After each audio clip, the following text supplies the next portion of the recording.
جب حضرت عثمان غنی رضی اللہ تعالیٰ عنہ کا محاصرہ کر لیا گیا اور یہ خلافت کا آخری آپ کا دور ہے، 82 سال کی عمر تھی اس وقت آپ کی، اور یہ تاریخ کا دردناک باب ہے کہ حضرت عثمان غنی پر 40 دن تک پانی بند رہا۔ وہ ایک منصوبہ تھا، 3 لوگ 3 مختلف شہروں سے چلے، مصر سے، کوفے سے اور بصرے سے، 1000 آدمی لے کر، اور مدینہ المنورہ میں پہنچ کر کے حضرت علی المرتضیٰ سے ملے، ام المومنین سیدہ عائشہ سے ملے، کبار اصحاب سے ملے۔ تو جو انہوں نے کہا تو انہوں نے ان کو کہا کہ نہیں، ایسی کوئی بات نہیں، فہمائش کر کے واپس بھیج دیا۔ حضرت عثمان غنی رضی اللہ تعالیٰ عنہ پر اقربا پروری کا الزام عائد کیا تھا، تو انہوں نے کہا کہ کوئی ایسی بات نہیں ہے۔ پھر یہ تھا کہ آپ نے کم عمر گورنر، کم عمر لوگ مقرر کیے، تو حضرت عثمان نے کہا کہ حضرت اسامہ بھی تو کم عمر تھے، حضور نے ان کو اگر مقرر کیا ہے تو یہ تو مثال ہمارے سامنے موجود ہے۔ لیکن یہ ایک منصوبہ تھا، اس منصوبے کے تحت یہ 3 جگہوں سے لوگ آئے تھے۔ وہ 3 دن کی مسافت کے بعد پھر تینوں واپس آ گئے، تو یہ ایک سوالیہ نشان ہے کہ تینوں کیوں واپس آ گئے، کوئی ایک تو نہ آتا نا۔ تو یہ سب طے شدہ منصوبہ تھا، اور پھر انہوں نے مدینہ المنورہ کو گھیر لیا، اور جس طرح سے بلوائیوں نے حالات پیدا کر دیے۔ سیدنا علی المرتضیٰ رضی اللہ تعالیٰ عنہ تو شہر مدینہ سے باہر تشریف لے گئے تھے، اور اپنے بیٹوں امام حسن اور امام حسین رضی اللہ تعالیٰ عنہ کو حضرت عثمان غنی کے دروازے پر مقرر کیا تھا کہ ان کو ضرر نہ پہنچنے دینا۔ اب 700 صحابہ اجازت طلب کر رہے ہیں کہ آپ ان بلوائیوں سے نپٹنے کا میں جو ہے وہ اجازت نامہ مرحمت کریں، اور بہت سارے لوگ تو حج پہ جا چکے ہیں۔ 18 ذی الحج کا واقعہ ہے جب آپ کی شہادت ہوتی ہے، تو وہ حج پہ جا چکے ہیں، تو جو یہاں موجود ہیں وہ اجازت طلب کر رہے ہیں۔ لیکن حضرت عثمان غنی رضی اللہ تعالیٰ عنہ نے کہا کہ نہیں، میں ایسی اجازت نہیں دوں گا۔ رسول اللہ صلی اللہ علیہ وسلم کا حرم شہر مدینہ لوگوں کے خون سے لالازار ہو، یہ میں اس کو گوارا نہیں کرتا۔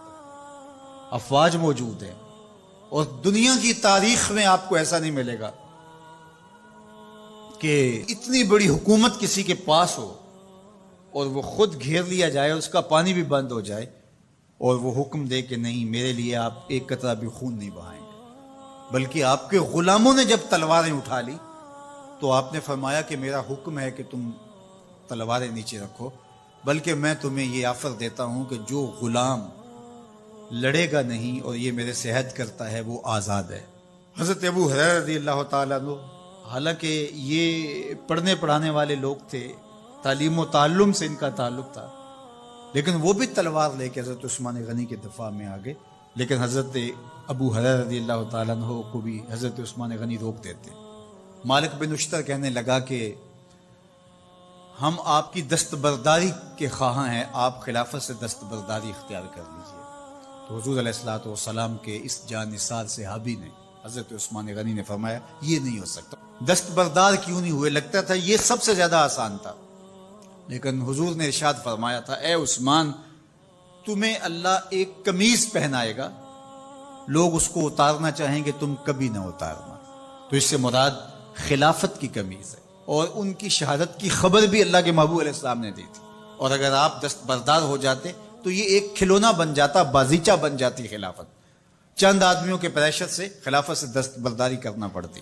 اچھا، ایک یہ سوال بھی پیدا ہوتا ہے، چند باغی تھے، ان کو کس طرح کچل دیا جاتا؟ لیکن حضرت عثمان غنی یہ نہیں چاہتے تھے۔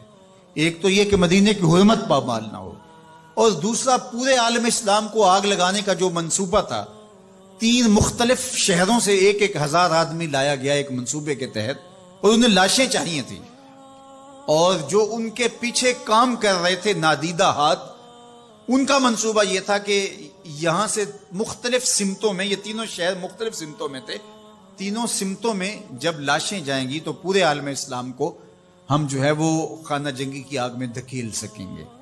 تو حضرت عثمان غنی ان سازشوں سے آگاہ تھے، تو سب سے اہون اور آسان یہ تھا کہ قربانی پیش کر دی جائے، اور پھر انہوں نے سن بھی رکھا تھا کہ 2 شہید ہیں، شہید تو انہوں نے بہرحال ہونا ہے، تو لہٰذا میں خلافت سے دستبردار بھی نہیں ہوں گا، اور شہر مدینہ کی حرمت بھی پامال نہیں ہونے دوں گا۔ اور تیسری بات یہ ہے کہ میں خود مظلوم شہید کر دیا جاؤں تو وہ آپ نے یہ گوارا کر لیا. تو 18 ذوالحج تھا، جمعے کا ہی دن تھا، اور حضرت عثمان غنی رضی اللہ تعالیٰ عنہ روزے سے تھے. عصر کا وقت تھا، قرآن مجید کی تلاوت کر رہے تھے. حضرت امام حسن، امام حسین اور حضرت عبداللہ بن زبیر اور دیگر لوگ آپ کے دروازے پہ پہرا دے رہے تھے، لیکن باغی پچھلے گھر سے دیوار پھلانگ کے آپ کے گھر میں داخل ہوئے اور تلوار سے وار کیا. آپ کی زوجہ حضرت نائلہ آگے بڑھی اور ہاتھ سے روکنا چاہا، آپ کی انگلیاں کٹ گئیں. پھر دوسرا وار کیا تو حضرت عثمان غنی رضی اللہ تعالیٰ عنہ کا دایاں ہاتھ کٹ کے گر گیا. حضرت عثمان غنی رضی اللہ تعالیٰ عنہ نے افسوس کیا اور کہا کہ تم نے وہ ہاتھ کاٹ دیا جس سے میں وحی کی کتابت کیا کرتا تھا.